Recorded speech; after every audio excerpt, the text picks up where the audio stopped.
watanze amaturo asaba ko imitima yacu ari yawe ituro ry'Uwiteka izina ry'Umwami wacu Kristo Wera Mana yacu kandi Mana dukunda Yesu Kristo, twongeye gushimira kuri Mana igira neza. Twaryamye ntiwaryama, turasinzira ntiwasinzira, kuko Bibiliya ivuga ati wahumbya twashira, ubera amaso kurinda ubwoko waremye, izina ryawe nirihabwe icyubahiro. Reka abana bato twongere tukomere mu mashyi rw'amashimwe. Ukuri tugushimiye cyane uburyo utwitaho uko bwije nuko bukeye, segonda umunota ku munota ukatwitaho tutari beza, byose bikora imbabazi n'ubuntu utugirira, izina ryawe ntihabwe icyubahiro. Ni ukuri twaje imbere yawe kugira ngo udutunganye, utweze, twemerwe n'Imana ishobora byose. Abakozi b'ubwoko bwawo bagatanga amaturo kugira ngo ubohereze umugisha, kandi cyane cyane nk'uko tubyumvishe imitima yacu wemere ikunezeze, aba ariyo kubera ituro rizima. Aho ngwino utwiteho, ngwino utuyobore, gahunda zose zirakorwa n'Umwami ziyoborwe nawe, tuyambaje mu izina ry'Umwami Yesu Kristo. Amen.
Abishimira Imana, si byiza se kuko Imana niyo iduha gutsinda. Hari tuniganye ijambo nari nashimye Imana yafashe ntabwo mu mashuri yisumbuye.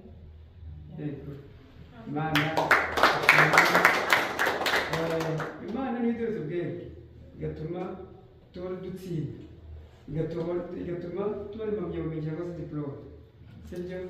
Imana rero niyo icyubahiro mu izina ry'Umwami wacu Kristo. Tudatinze rero tugiye gusoma, duhaguruka dusome Yohana igice 8 dure ku mirongo 31. Turasoma amagambo agaragara ko ari menshi, tugeze gatoya tugenda dusoma, hanyuma tubivugaho nk'uko Bibiliya itubwira. Nuko Yesu abwira Abayuda bamwemeye ati, nimuguma mu ijambo ryanjye, muzaba abigishwa banjye nyakuri, namwe muzamenya ukuri, kandi ukuri niko kuzababatura. Baramusubiza bati, turi urubyaro rwa Aburahamu, akaba ari ntabwo twigeze kuba na hato kuba imbata y'umuntu wese, none uvugiye iki ngo tuzabatura? Yesu aramusubiza ati, ni ukuri ndababwira yuko umuntu wese ukora icyaha aba ari imbata y'icyaha. imbata ntiba mu rugo iteka, ahubwo mwene nyirarwo niwe urugumamo iteka. Nuko umwana n'ababatura muzaba mubatuwe by'ukuri. Nzi yuko muri abuzukuruza ba Aburahamu, ariko murashaka kunyica, kuko ijambo ryanjye ridafite umwanya muri mwe. Njyeho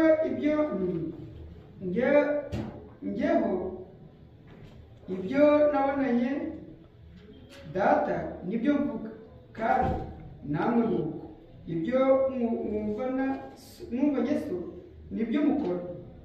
Baramubaza bati, Aburahamu niwe data?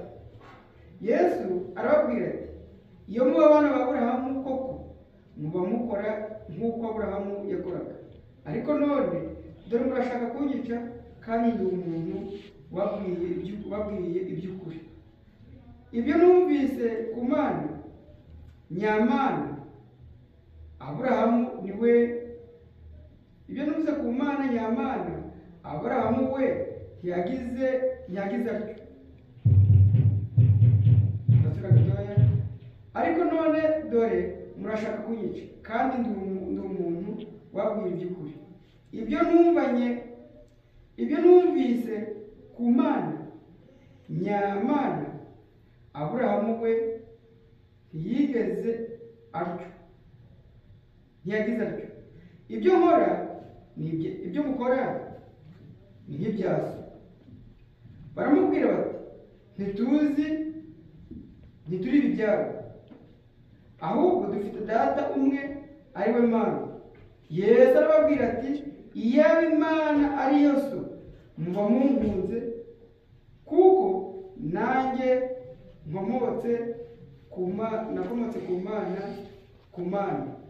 Sinaje ku bwanjye, ahubwo niyo yantumye. Ni iki gituma mutamenya imvugo yanjye? Ni uko mutabasha kumva ijambo ryanjye. Amen. Andi magambo turasoma, hanyuma kadusenge. Uwiteka Mana ishobora byose, Uwiteka Mana nzima, turagushimira ko turwimbaje izina ryawe na icyubahiro. Dushimishwa nuko dore iki gitondo, Uwiteka tukaba turi imbere yawe, amagambo yawe wasomeye mu matwi yacu. Uwiteka utubane n'ibyo tubiri ubugingo mu izina ry'Umwami Yesu Kristo. Kuko byanditse ko umuntu adatungwa n'umutsima gusa, ahubwo atungwa n'ijambo riturutse mu kanwa kawe.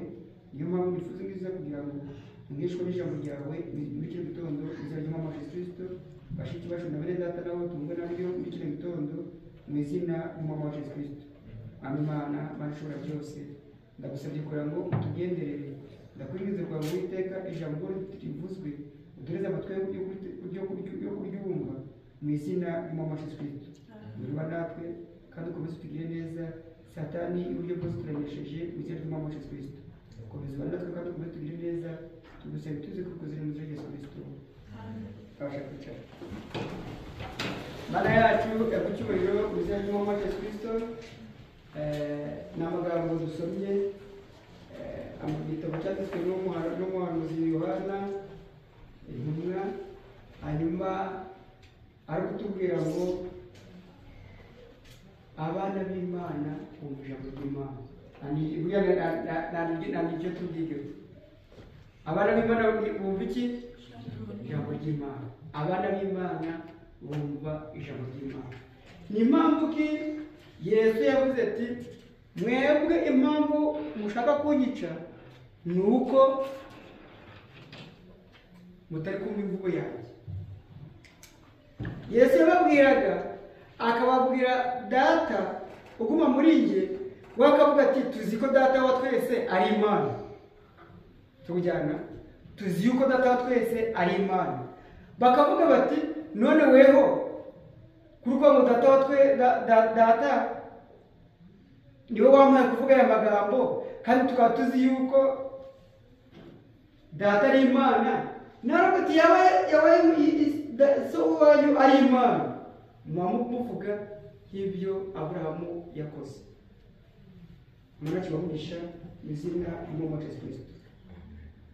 Icyo dushaka kuvuga ni ukuvuga ngo Bibiri kutubwira ngo baramusubiza bati, Aburahamu niwe data. Yesu yavuganaga n'abayuda ariko ntibamenye amagambo yose ari kuvuga nk'uko n'uyu munsi kumva ivugo y'Imana, kumenya amagambo y'Imana uko yayishyurirwa. Ntabwo ari ko mwize Bibiliya, ntabwo ari ko muzi gusoma Bibiliya, no. Ahubwo Data wa twese, Imana yacu ariwe Yesu Kristo, niwe waduhishuriye ijambo ry'ukuri. Imana yacu bamugisha mu izina ry'Umwami Yesu Kristo. Abanyumva niko Yesu yavuze bavuga ibyanjye. Niyo mpamvu nusoma n'ubundi muri cyo gitabo muri 14 kutubwira ngo nuguma muri njye nawe nkaguma muri wowe unsabe icyo ushaka. Imana izagikora kuko kwiyubahisha. Tukujyana aba rero ntabwo bashobora kumenya Yesu Kristo kuko bari bari kuvugana ko ari Imana, ahubwo bumvaga yuko ari kuvuga Aburahamu. Kandi nawe kubabwira ngo Aburahamu ntabwo yigeze akora nk'ibyo muri gukora kuko muri gushaka kunyica. Bashaka kumwica kuko yabacagamo igihe cyo bashaka kumuca akabacamo hagati akigendera bakamushaka bakamubura. Tukujyana bamubura bagatekereza ko ari umuntu nk'abandi. Kubera iki? Kuko yavukiye muri bo, bakabazi ko ari mwene Yosefu na Mariya. Ariko Yesu Kristo ntabwo ari mwene Yosefu na Mariya, ahubwo yari yaturutse mu ijuru nk'uko cyangwa se ku Mana nk'uko biri kutuvuga yo kubivuga. Imana yacu bamugisha mu izina ry'Umwami Yesu Kristo. Bibiliya tubwiye ngo umurongo wa 2 kutuvuga baramusubiza bati ko turi urubyaro rwa Aburahamu, akaba ari ntabwo twigeze kuba imbata y'umuntu wese, none uvugiye iki ngo tuzabatura? Abayuda barakubwira Yesu bati twebwe mu bwoko bwacu ntabwo twigeze kuba imbata y'umuntu. Abayuda twebwe ntabwo twigeze kuvuga ngo hari umuntu tuzakorera tube imbata ye. Kandi urugero sogokuruza Aburahamu tuzi ko ariwe data, kandi ntabwo yigeze kuba imbata, natwe ntabwo twigeze kuba imbata. None kutubwira ngo tuzabaturwa, ariko ibyo yashaka kuvuga yashaka kubaturwa ku byaha. Imana yacu ibagire neza mu izina ry'Umwami Yesu Kristo. Ibyaha bihe byabyo bwicane kuko bashaka kumwica. Bari kumva ibyo Yesu byavuga ntibabisobanukirwe, bakavuga bati uyu muntu yiganirije n'Imana.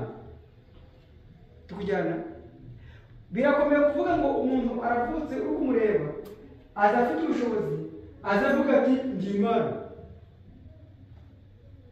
Kubyumva birakomeye kuko bari bazi ko Yosefu ariwe se, bakamenya yuko Yosefu Mariya ariwe nyina, bakavuga bati uyu muntu yavukiye mu maso yacu, se na nyina turamuzi, se n'umubaji. Buriya Yosefu yarabazaga kubaza zino ntebe, kubaza ibintu by'amezi n'ibyo. Rero avutse nawe bamuta umwana w'iki umubaji. Ariko Yesu Kristo nk'Imana yaje afite umugambi wo kuducungura, yaje afite umugambi wo gucungura ubwoko bw'Imana, ariko Abayuda ntibamumenya nk'uko natwe mu banyamahanga hari abantu bataramumenya. Yesu ari kubabwira ngo mwebwe ho muri imbata z'ibyaha. Kuba imbata y'icyaha ni ukwihana icyaha ejo kugisubiramo cyangwa se ntukihane ukakiberamo gutyo, sibyo? Kuba imbata y'icyaha ni ugukora icyaha nta kintu umuntu wabwira gute wakigukuraho. Ijambo ryavuga ukavuga ati ibyo ngibyo rwose ntabwo bireba. Ni ukuvuga ngo icyo gihe uwabaye imbata y'icyo cyaha. Abayuda bakamubwira ngo twebwe ntabwo tugeze kuba imbata y'umuntu, none kutubwira ngo tuzabaturwa ute? Kuko ababaturwa ni abantu bigeze kuba imbata, ariko Imana ishimwe kera twari imbata z'ibyaha, ariko ngo twarabaturwe turabana n'Imana. Imana yacu bamugisha bizere ubwo muri Yesu Kristo. Kera twari abasinzi, kera twari abasambanyi, kera twari abajura, ariko tumenye Kristo nk'umwami wacu turabireka. Kwa ngo rero twari abatubu, ahubwo turi imbata za Yesu Kristo. Imana yacu ibamugisha mu izina ry'umwami Yesu Kristo. Kuba imbata ya Yesu Kristo ni ukuguma ijambo rye. Kuba imbata ya Yesu Kristo ni ukumva ijambo, wamara kuryumva ukarishyira mu bikorwa. Imana yacu ibamugisha mu izina rya Yesu Kristo. Ariko abantu benshi muri kino gihe bari kwanga kubaturwa n'ijambo ry'Imana, ahubwo ugakomeza ukaba mu bya kera. Iyo ukiri mu bya kera uba ukiri imbata y'ibyaha. Niba ukijijwe warakiriye ubutumwa bwiza bukakubatura mu byaha, ukava mu busambanyi, ukava mu businzi, ukava mu butukanyi, ukava mu buneguranyi, ukava iyo ngiyo, usigaye uri imbata ya Kristo. Nacu bamugisha mu izina ry'umwami Yesu Kristo. Kuba imbata ya Kristo nuko ijambo rivuga nawe batonda umurongo. Abantu benshi ntabwo bazabona Imana cyangwa se ntibazabona ijuru kubera yuko ibyifuzo byabo cyangwa se imikorere yabo idahuye n'ijambo ry'Imana. Abantu benshi bazabimenya ryari? Ni igihe kizamurwa rizaba rigeze, ababyitondeye bazamuwe, abatarabyitondeye basigaye muri iyi si. Uzatekereza ibyo wakoze bigushobere, haba muri nubwo Yesu yaza uri mu mubiri cyangwa warapfuye. Kuko abantu bari benshi bakubwira ngo iyo umuntu apfuye biba birangiye. No, ntabwo ari byo. Byararangiye. Ntabwo Lazaro namutunzi, ntabwo bari kugera ikuzimu ngo bongere bavugane. Tukujyana kuko nyamutunzi yari kubabazwa mu muriro, Lazaro we ari mu bigwikizo cya Aburahamu. Tukujyana none kuba byari byarangiriye ku isi. No, iyi si tuyirimo turagenda tugakora ibintu byinshi, ariko tuve muri iyi ngiyi. Iyo tugiye, iyo utagiye mu gituza cya Aburahamu ukaba utagiye mu bwara bw'Imana, ujya mu bwoko bwa Satani. Abana b'Imana bapfuye bizeye bakazazuka, ugasigariye ukazazuka ku munsi wa nyuma uje gucirwaho iteka. Imana yacu ibamugisha mu izina ry'umwami Yesu Kristo. Ibyo dushaka kuvuga ni ibi: ni uko twumva ijambo ry'Imana rigomba kutubatura mu byaha, rigomba kudukura mu bya kera, rigomba kudukura mu migenzereze yacu mibi, ahubwo rikatujyana mu mikorere y'Imana. Imana yacu ibamugisha mu izina ry'umwami Yesu Kristo. Niba Imana yacu tuyumvira, kuyumvira ukabivuga ku munwa gusa, waba wibeshye. Ntabwo ari kubivuga ku munwa gusa. No, Bibiri kutupfa bari kuvuga ngo ntabwo ari gupfa kubivuga gusa, ahubwo ni ugukora, ni ukumva ijambo ry'Imana hanyuma ukarishyira mu bikorwa. Ntabwo ari gupfa kuvuga gusa wewe ngiye narakishijwe, ngiye ndi umusere, ngiye ndi umufurere. No, ibyo ntabwo bihagije, kuko ubufurere ntabwo bwakujyana mu ijuru. Kuba umusere ntibyakujyana mu ijuru pe. Kuza ngiye nkakubwira ngo umusere, nkakubwira ngo umufurere, ntibyakujyana mu ijuru. Undi musere kukubwira ngo umusere cyangwa se umufurere, ntibyakujyana mu ijuru. Ikitujyana mu ijuru ni kimwe, ni ukumva ijambo ry'Imana tugashyira mu bikorwa. Imana yacu ibamugisha mu izina ry'umwami Yesu Kristo. Kuba umufurere gushyira mu muryango w'abafurere cyangwa se w'abasenga, ariko ntabwo kujyana mu ijuru.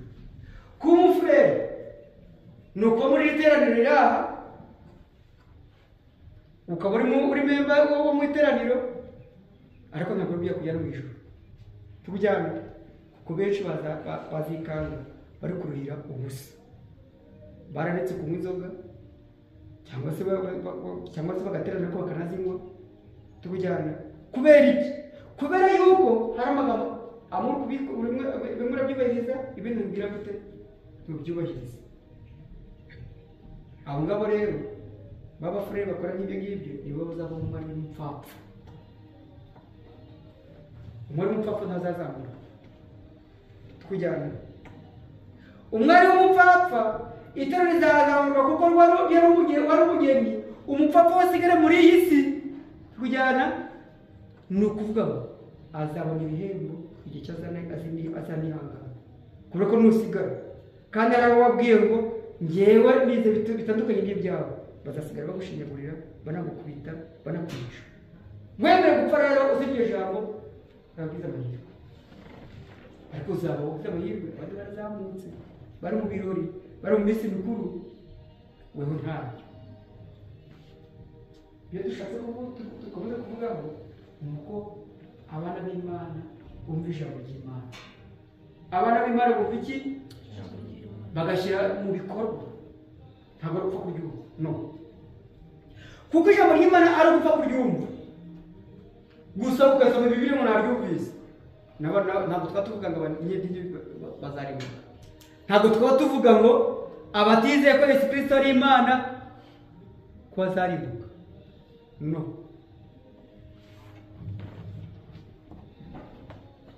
Kubera yuko muri Matayo tubwira ngo abavuga Yesu ntabwo bazajya mu ijuru kujyana, ahubwo bazajya mu ijuru ni ba bandi bumvishe ijambo ry'Imana, ni ba bandi batonze ku murongo w'ijambo ry'Imana bagakora nkaryo. Umuntu nakuba akoze icyaha cyangwa se umuntu agasoma Bibiliya uzamenye ko amagambo turi kuvuga cyangwa dusomye atazahinduka na gato. Jyewe nahinduka uyu munsi nkaba ndi umufureje nkaba ndi umuproso, uyu munsi nkaba ndi umufureje nkaba ndi kumutsoka, uyu munsi nkaba ndi umufureje bikaba byarangiye tukujyana, ariko ijambo ry'Imana rihoraho iteka ryose. Imana yacu bamugisha mu izina ry'Umwami Yesu Kristo. Iyo umuntu yumvise ijambo ry'Imana akaritegera amatwi akaryumva, yamara kuryumva agakora nk'uko rivuze, abatoza umurongo ko bazazamuka mu ijuru. Tukujyana ntabwo musitari wo kuvuga ngo tuzazajya mwari mwari mutuye urayimukurikiye, ahubwo yaba yakurikiye aba yemeye kuzazamuka mu ijuru. Ni umuntu uko umuntu ababwira, hari ababyumva ko ari imikino. Ntabwo ari imikino, no. Ntabwo tuba twabuze icyo dukora mu rugo, ntituba twanabuze n'icyo dukora mu makampani. Ntabwo tuza kubera ko tuzi impamvu tuje kugira ngo niba ntarahinduka Imana ikomeze impereze guhinduka.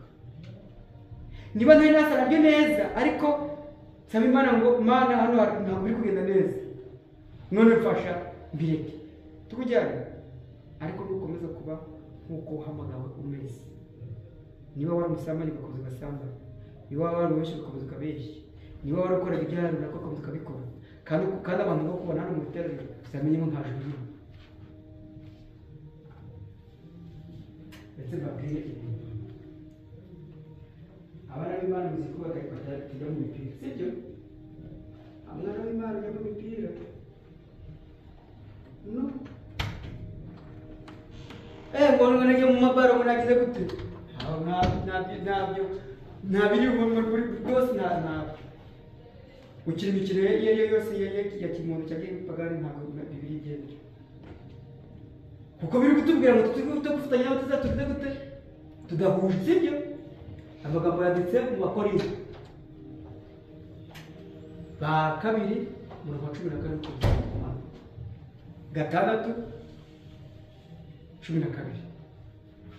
tukifatanya n'abatizera tudahuje.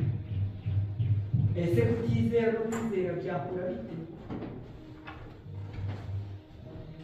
Abantu bavuga ngo none se ngo none byanditse mbabwije ukuri, ibyo tubabwira ni iby'ukuri.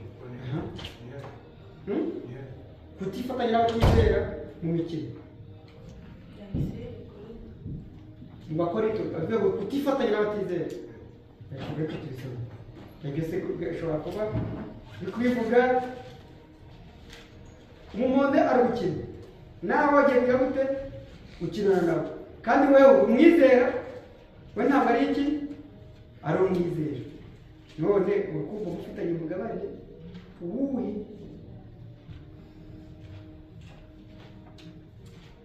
gatandatu reka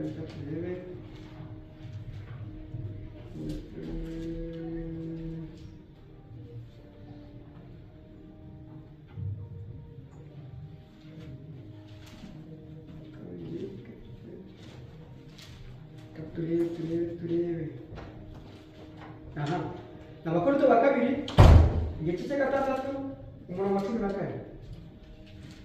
ari kutubwira ngo ntuzifatanye n'abatizera mudahwanye ntuzifatanye n'abatizera mudahwanye gute mudahwanye mbese gukiranuka no gukiranirwa byafatanya bite gukiranuka no gukiranirwa byafatanya bite urugukirana n'umuntu ufite umugabane ki nta wowe ufite ibyiga kuzajya mu ijuru we ntabwo azi ko n'Imana ibaho hari abazi ko Imana ibaho ariko mu magambo gusa sibyo iyo bivuze gutyo kwa rwose dusome ibyanditswe ibyanditswe ntabwo njye nabikura kuko ndabizi urubyiruko murabikunda ariko ni ngombwa kugira ngo tubibabwire ko atari byo kubera ko bafatanya n'ijuru n'umutizera ese gukora ujya muri kampani kuri bureke ugasanga wicaranye n'abatizera kandi n'ubundi urumva hari aho nasenye avuga ngo ntimukicarane n'abapfobana ibyo se bikuza kwicarana n'abantu mudahuje mugasanga ahubwo menya ngo niba mwicaranye hamwe ari kuvuga iki muri gufatanya kuvuga iki sibyo ntabwo bishobora kwicara hamwe ariko niba avuga ibintu bidahuye n'iby'Imana wakwicara wenyine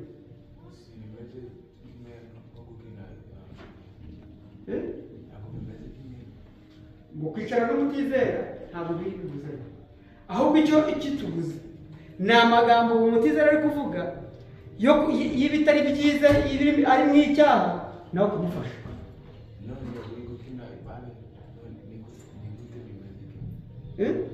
ntabwo bimeze kimwe tukavuga ko bimeze kimwe kwicarana nawe mukavugana mutari kuvuga ibintu by'icyaha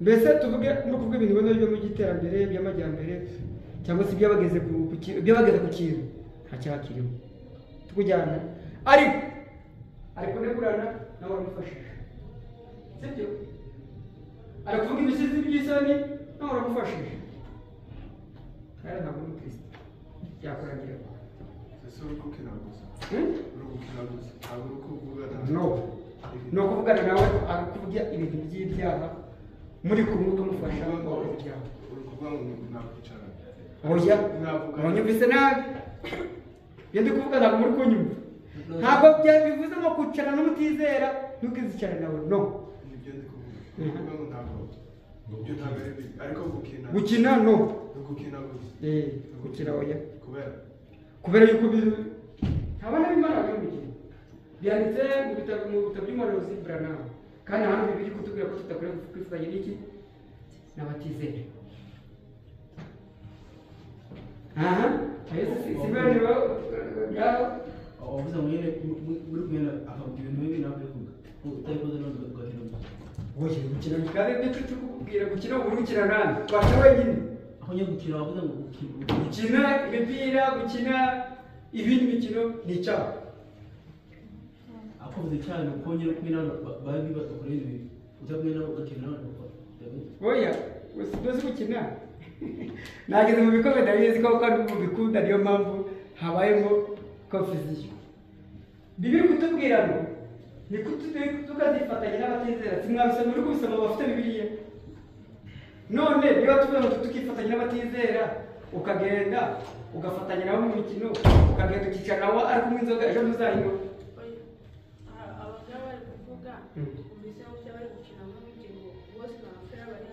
nabyo ntabwo ari byo uzi impamvu aba ari byo impamvu umuhanuzi yabishyizeho nuko mu mikino habamo ibyaha byinshi